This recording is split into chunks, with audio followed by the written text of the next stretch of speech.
couple of weeks from now, I'll be showing you how to play a song by Michael Franti. And the song uses this chord progression and also this funky rhythm. So today I wanted to offer this lesson to teach you the chords and to prepare you, as well as learning about subdivision, 16th notes, and keeping a funky hip-hop groove. Hey everybody, it's Stu from Ukulele Zen. Really appreciate you being here. If you like this video, please give it a thumbs up, share it with your friends, and go ahead, click that subscribe button and ring the notification bell so you can stay in the loop of when I put up new videos. If you'd like to support this channel, please click the link below to check out the Patreon page for Ukulele Zen, a growing library of lessons and other benefits is waiting for you there, including PDFs, personalized lessons, and a wonderful community. Thank you so much for your support. First things first, let's learn the chords and let's relax as we play them too. First off is an A major chord. These top two strings are going to ring open as we move to the next chord, which is a quasi B minor chord. Then we slide up 2 frets to the quasi C sharp minor chord. And then we go up here for this very colorful D chord. And notice what I'm doing. I'm pulling off here at the 5th fret. Now here's a couple of fingering suggestions, practice tips to make it easier. This chord progression will sound great on a high G ukulele and also a baritone ukulele as well. Notice how I'm using my 3rd and 2nd finger, my ring in my middle. Then when I slide up, I go up 2 frets to 4 and 1. Take a moment to feel it relax. Listen to what's happening, breathe deeply, enjoy each sound. As you're learning, make sure that you're also relaxing yourself. For the D major chord, I'm letting the open E ring, which creates an add 9 chord, and then when I pull off here, what I'm doing is I'm using the 1st finger to pluck that string. That's not required for this, but it's a nice sound. Here's what it sounds like, step 1. 1 E and a 2 E and a 3 E and a 4 E and a 1 E and a 2 E and a 3 E and a 4 E and a 1. Alright, so hang out with those chords, make friends with them. Once you get that looped and you're comfortable, you'll find that it's pretty hypnotic. You may want to never stop playing it. Did you notice how I was counting 1 E and a 2 E and a 3 E and a 4 E and a 1? These are 16th notes. We're dividing the beat into 4 equal parts, and traditionally they're counted like this. Please join in with me. 1 E and a 2 E and a 3 E and a 4 E and a 1 E and a 2 E and a 3 E and a 4 E and a 1.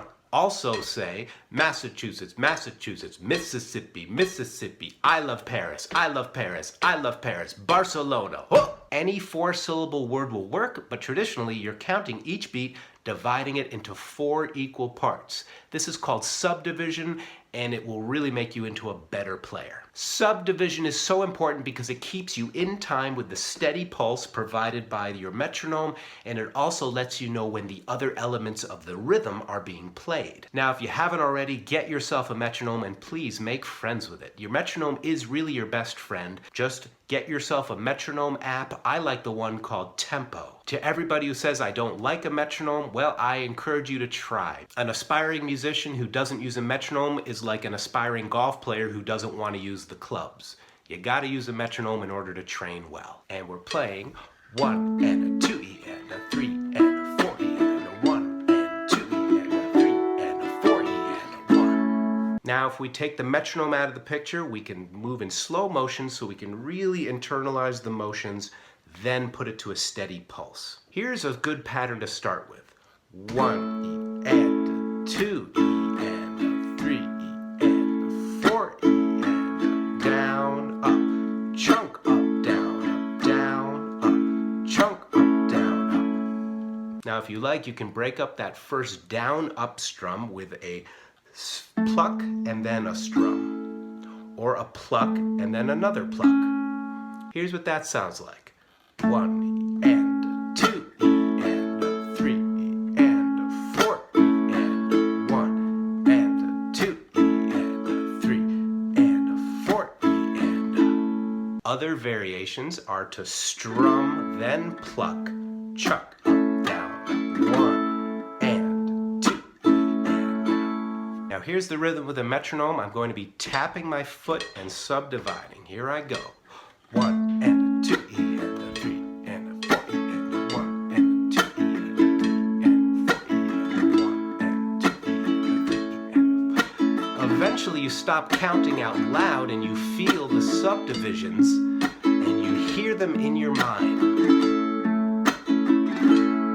Last thing for the lesson, I'm going to play this at 80 beats a minute, which is roughly the speed of the song. Notice how I'm going to put some flicks, some chucks, and I'll be tapping my foot to the beat. 1 and a 2 and a, here we go. 1 and a 2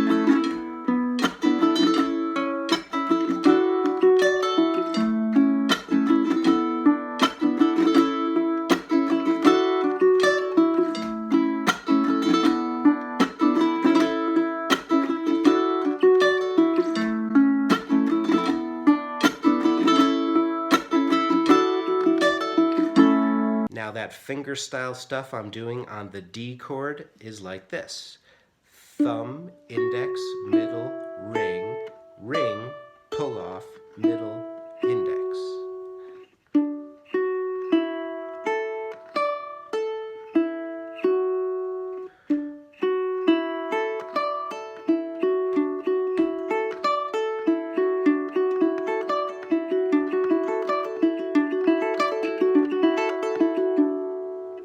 All right, everybody, go have fun with this. Remember, it can be strum, pluck, chuck, E, and or pluck, strum, chuck, E, and Thanks so much for watching. I'll see you in the next video. Hope you'll subscribe to the channel, give this video a thumbs up, share it with your friends, and please click the link to join the Patreon page. There's a lot of cool benefits waiting for you there.